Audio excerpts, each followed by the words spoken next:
To spelling introduction for list 10. This week's list will be a little bit tricky because we do have several words with silent letters. We also have several two-syllable words. Let's start by finding our compound word. There it is right there, chipmunk. You can see some pictures of a chipmunk. He's stuffing his cheeks with some nuts. Chip. Notice it's chip with a P. A lot of children pronounce it chickmunk, but it's not chick with CK, it's chip. Chip with a P. I don't know if it's because they like to pick up chips or eat potato chips or whatever it is, but it's a chipmunk. Let's look at our two-syllable words. We have several that are root words with suffixes. We've got spell is a root word, and it already has double L's, remember, because L, S, and F travel in pairs after a short vowel. So there's our short vowel. Spell, and then we've got the suffix ing, spelling. Now, we've also got the root word talk with ALK, awk and walk, and then our suffix is ing, talking. And then we've got thank. Now, this one is unusual because the ED sounds like a T, thanked. So the suffix actually has a vowel, but it doesn't have a vowel sound. So it's only going to be one syllable, thanked. So let's look at these words and count their syllables. Talking, down here, spelling, but this one is thanked, only one syllable, even though it has a suffix. Now, we do have one more two-syllable word. Can you see it there? And if you're having trouble seeing these words, you can put me on pause and get your spelling book out.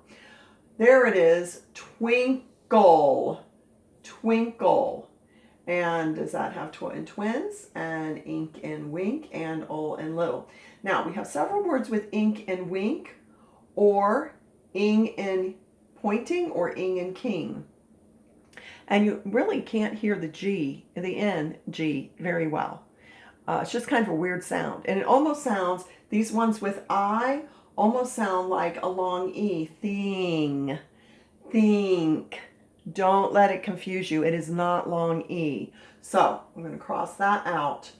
So we've got twinkle, thing, and swing. Also has ing. Can you tell the difference between ing and pointing and ing and king? Ing and pointing is a suffix. So if you take it away, you would still have a root word. Ing and king sounds exactly the same, but it's not a suffix. So if you take it away, you do not have a word still. If I take the ing off of swing, all I have is swa. That's not a word. So that's why this is called ing and king, not ing and pointing, even though it sounds exactly like ing and pointing. Let's also talk about the other ones with ng. Ng, here we've got ONG. This one's a little easier because you can actually hear the O saying ah, strong, strong.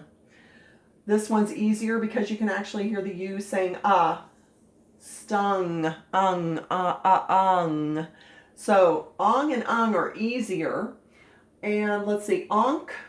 This one's really easy because you can hear the ah, and you can actually hear the K, onk, onk. So the UNG and the ONG are a little tricky because the NG sound is not really like a G. So you really can't hear it very well. Now, the other thing that is going to be, and then let's go to this one, ank. This one is easier because you hear the long A sound, ank, and you can hear the K, blank.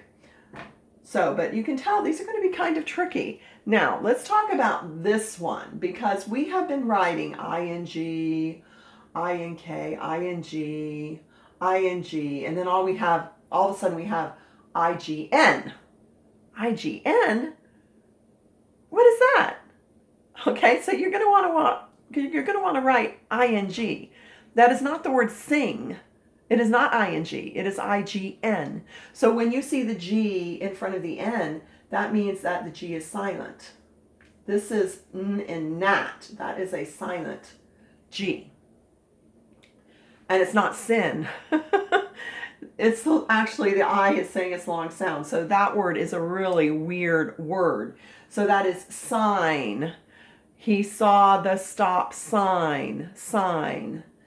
Mother will sign my planner. Sign. That's that word. So it looks like sign, but it's not. And it's not sing. It's sign. S-I-G-N. S-I-G-N, S-I-G-N, S-I-G-N. All right, so I told you we'd have a lot with silent letters. Here's another one. The K is silent. My marker is drying out. There we go. So this is actually O in bowl. So this is no. And you're going to have to remember that the K is silent. Cano. Did you cano that? Did you cano the K is silent in the word no? This is like, I know my arithmetic facts. I cano them. All right, let's go to another one with a silent K. Knee. Knee. Did you fall down and hurt your knee? All right, the vowels on this are really easy. Your double E's, the first one's long, the second one's silent.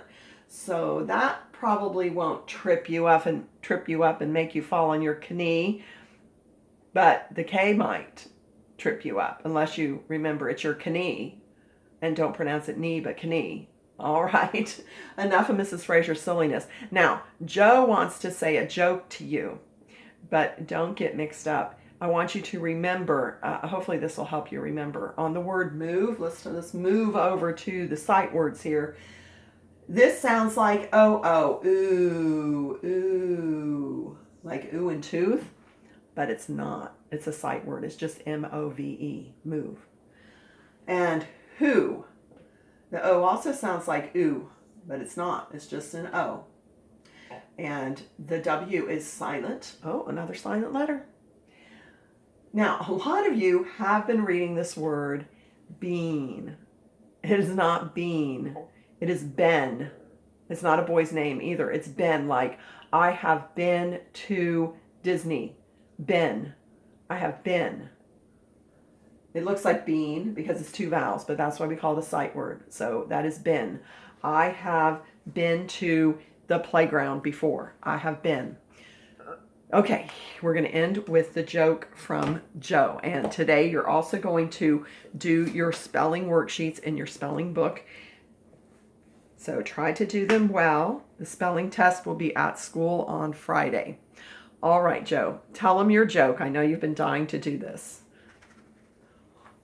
Well, if there are cows in the middle of the road, what do you say to them to get them out of the way? Do you know? Think hard. That's right. You say, move. But don't spell it with two O's. All right. Thank you, Joe, for that joke.